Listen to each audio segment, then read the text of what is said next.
Habang namimigay kami dito ng libreng kape, sa bandang parte ng Taytay Rizal ay may isang babae na lumapit sa akin at nagtanong kung saan daw yung sakayan papunta ng Pasig. At dahil hindi ko kabisado ang lugar, nirekomenda ko na lang sa kanya na mag-book sa Move It sa hailing apps para mas convenient sa kanya. Magkano sa apps?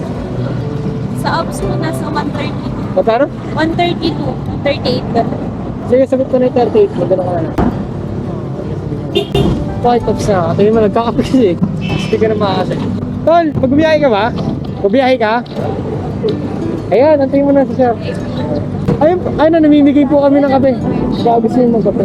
Dito sa part na ito ay naisipan ko kagad na solusyon dahil Friday at traffic ngayon. Expected na natin ang mabigat na daloy ng trapiko. Kaya naisipan ko na lang na i-book siya. Ang kaso ay kulang yung pera niya. At dahil meron din naman tayong extra kaya okay lang naman. Tayo na ang magdadagdag sa kulang niya pamasahe para makauwi siya. At nakakatuwa naman isipin dahil kahit papaano ay nakatulong tayo sa maliit na bagay. At napakalaking bagay naman talaga itong programa ni Move It ay pinamamahagi natin yung libreng kape at biscuit. At habang inaantay niya nga si Pops ang magiging biker niya na maghahatid sa kanya, ay pati si Ma'am ay inalok na din natin ng libreng kape. At nakakatuwa naman isipin dahil hindi niya ito tinanggihan. Nakapagkwentuhan kami ni Pops at kanina pa daw siya lumabas pero hindi siya pinasukan. Unang pasahero niya pa lang ito, si Ma'am. At napakapina din ako habang nakakipagkwentuhan tayo sa kanila. May mga biker din talaga na may mabubuting puso na handang tumulong sa ibang tao. Inabot ko yung pambayad na pandagdag ni Ma'am pero ayaw kunin ni Pops. Pero ang sabi ko ay kunin niya na kasi unang booking niya pa lang ito.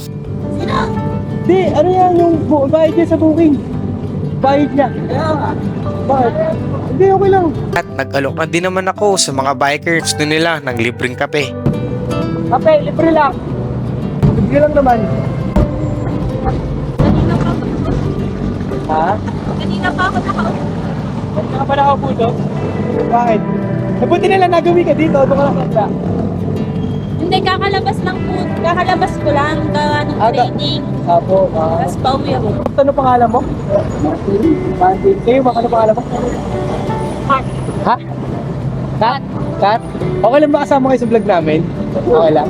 Okay lang. Nabanggit ko na din kay Ma'am at kay Sir na kasama siya sa ating vlog. Dahil sa mga oras na ito ay naka-open yung ating camera at okay lang naman daw. At binigyan na din naman natin sila ng sticker. Shoutout nga pala kay Ma'am Kat at kay Sir Martin. Nauna na din naman kami nagpaalam sa kanila dahil para makarami kami na mapagbibigyan kape. At sa mga nagtatanong kung bakit wala akong dala, dahil panggabi ako namimigay. Madalas sa mga oras ng alas 9 ang start ko. At dahil sa sobrang dami ng atin na pagbibigyan, san ay isang oras pa lang ay nauubos na yung pinamimigay natin biskuit at kape. Pinost ko tong video na to hindi para ipagmalaki sa inyo kung ano yung naitulong ko. Ito ay magsilbing encouragement sana sa bawat isa sa atin na kahit sa simpleng pagtulong natin ay wag sana natin itong ipagdamot lalo na sa mga nangangailangan, lalo na sa mga ganitong sitwasyon. Maging mabuti tayo sa ating kapwa dahil hindi din natin alam kung kailan darating yung oras, panahon na tayo naman yung mga kailangan. At alam ko, lahat ng ginawa nating mabuti ay may balik sa atin ito at kung wala man ay gumawa pa rin tayo ng mabuti at taos puso ang ating pagtulong sa ating kapwa. At hanggang dito na lang itong video na to. Salamat sa panonood. See you sa mga susunod nating biyahe. Bilang isang MC,